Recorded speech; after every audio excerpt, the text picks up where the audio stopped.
Yaratganning o'zi qo'llasin. Ha, bu yaxshiligingizni qanday qilib qaytarishni bilmaymiz. Sizdan bir umr qarzdormiz. Rahmat.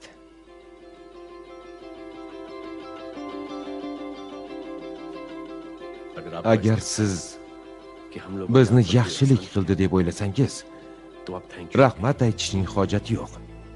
Uning evaziga 3 ta odamga yordam ko'rsating.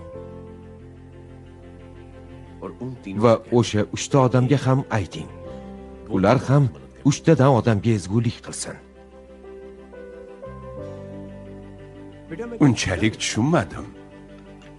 Iltimos, bularni oling. Sizlarga yordam berganimdek siz ham 3 ta odamga yordam berasiz. Ular ham 3 tadan odamga yordam ko'rsatishini aytasiz. Demak, 3 ta odam 3 tadan odamga shunday qilsa, 9 ta yordam ko'rsatilgan bo'ladi.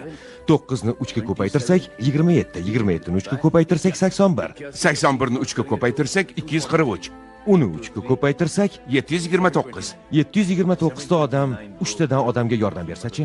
2187 ta, Uni 3 ga ko'paytirsakchi? 6561 ta, Uni ham 3 ga ko'paytirsakchi? 19683 ta, Yana 3 ga ko'paytirsak?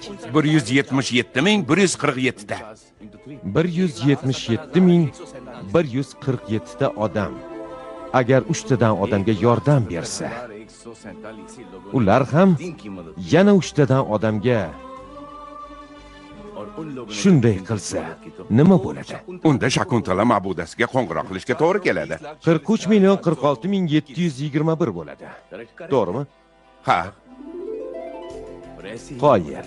Shu tariqa bularning soni millionga, milliondan esa milliardga yetadi. bu juda zo'r g'oya o'g'lim. Qachonki bizda imkoniyat tug'ilsa, albatta yaxshilik qilamiz.